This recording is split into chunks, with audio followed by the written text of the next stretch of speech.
Hello everybody and what's up? Seven Celestial here, and I'm going to be so happy when I can actually talk right.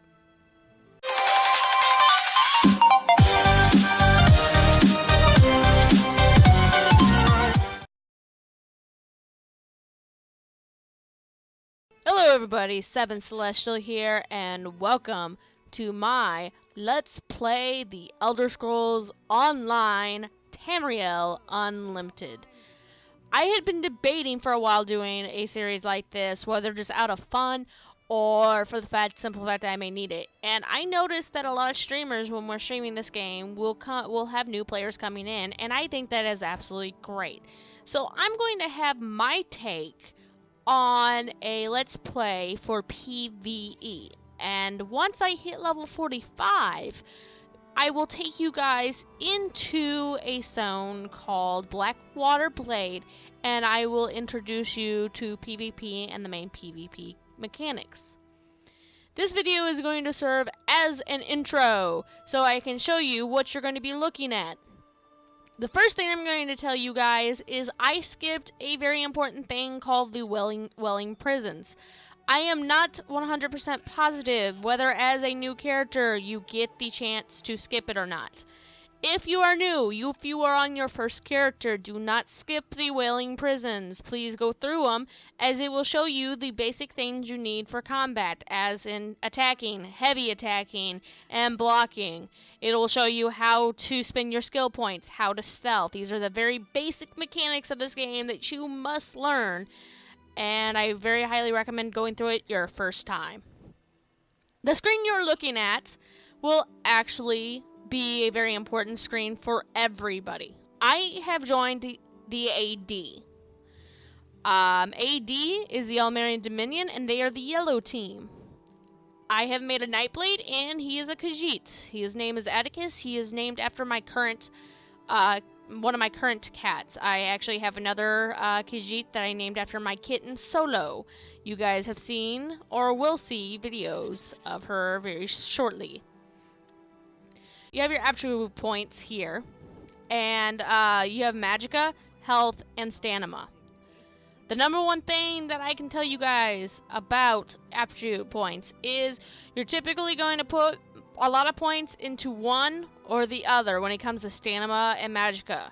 I typically like to put at least 10 to 15 health points into here, counting on what kind of race I chose, which I will do another video on character creation, or I will link it, because I will probably do that video first. I will link it in the, down below, so you guys can get an idea of character creation screen and whatnot.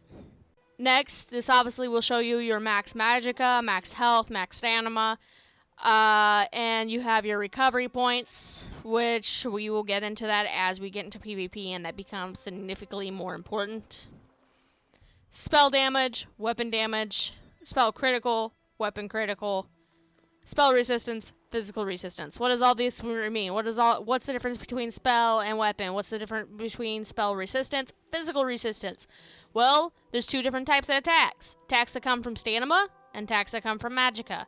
Magicka's attacks are typically, each class gets their own three classes of abilities. They get three different trees. So the Nightblades get Assassination, Shadow, and Siphon. All these abilities need Magicka to be casted, and some of them can actually be morphed into an ability that will allow you to use them off of stamina, but we'll get into that as that comes. Stamina attacks come from these guys right here, from the two-handed, the one-handed, dual wield, and bow. These attack with stamina. However, the Restro and Destro staff attack with Magicka. As you can see, the cost right here for the first ability in the Destruction staff is 476 Magicka at my current level. So, that's what spell damage and weapon damage based off of. So if you're going to go Magicka and you're going to go high DPS, which a lot of first-time players in this game go DPS, you are going to be working on your spell damage and your weapon damage. If you are going to be going tank. You are going to be working on resistance, counting on what you are weakest at. I'm actually not an expert at tanking, which is kind of interesting because I am building my first serious tank on AD using this character. That's why I wanted to do this video with him, because I want to do this as an experiment, not only for you guys, but for myself. Hopefully he'll become a very successful member of my guild and help take some heat off of our current top tanker. So there's that. You have a writing skill bar. This is really important to look at. I currently have not visited the stable master. Every day, within, I believe it's 21 hours, you can upgrade a skill in your writing skill. This is really important for upgrading your speed. This is really important for upgrading your stamina, so how many hits you can take before you get dismounted. And this is really important for upgrading your bag space when you want to be able to carry more stuff in your inventory. Speed is always typically the very first thing everybody does, and then it goes stamina, and then carrying. Because this can actually be upgraded with gold at bag vendors. You can only do it once a day, and you can only upgrade one every other day. So this one will take 60 days unless you buy from the crown store. This one will take 60 days unless you buy from the crown store, and so on. Another thing we're going to get into is your item screen. Now, your item screen will show you click I to get to, and it will show your apparel right here. And currently I'm wearing some armor I stole to just start leveling in the armor field. You can wear 2 rings and a necklace. You can wear a disguise or costume here. And you have 2 bars for weapons, but we won't unlock the next bar until we're level 15. So we will get into that when we get to level 15. Currently I'm going to run one hand and shield because, like I said, I'm going to try to make a tank. What kind of tank I'm trying to make is most commonly known as a sap tank. I've never made one. I am kind of stubborn. I don't like doing research too much anymore as I've gotten into this game further and further, but there are really high-end people that actually consider this about their part-time, full-time job, and they have crunched the numbers and they have done it. You can look them up, and you can find them on Twitch nearly daily. This is your item bag. This is your inventory space. How much gold you carry. We have even a slot that'll show you all your currency. We'll get into what Telvar stones and alliance points are much later. Gold will be the most important thing we will be collecting while PvEing. Click slots. When we get items to click slot, we'll get into that.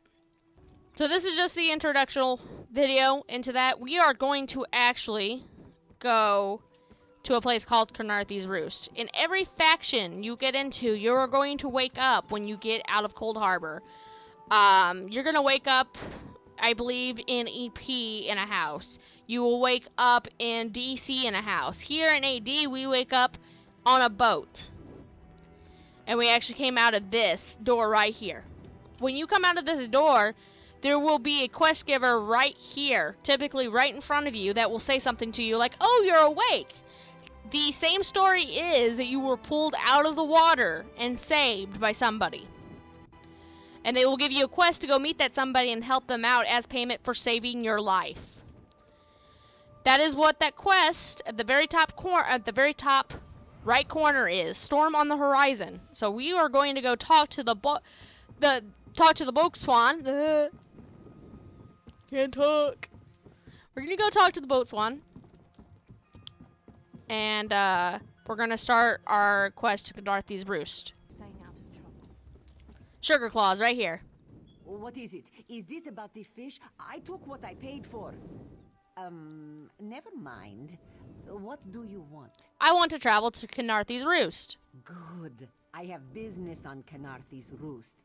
Passage is free. The inspectors won't be looking for 2 of us. whenever you're ready. I'm ready to travel to Khenarthi'S Roost. We're traveling to Khenarthi'S Roost right now. We're going to wait. We're going to pop up at the shore of Khenarthi'S. In the next video, we're going to start the Khenarthi'S Roost quest. It will probably take us 2 to 3 videos to get through Khenarthi'S and Mistral, and then from there we will find ourselves back at Velkhogard. We will start the main quest for that zone. If you guys enjoyed this video, please give it a like, a thumbs up, and comment down below for any questions, concerns, or advice you would like to give this video, what you would like to see.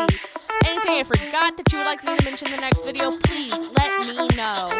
Until next time.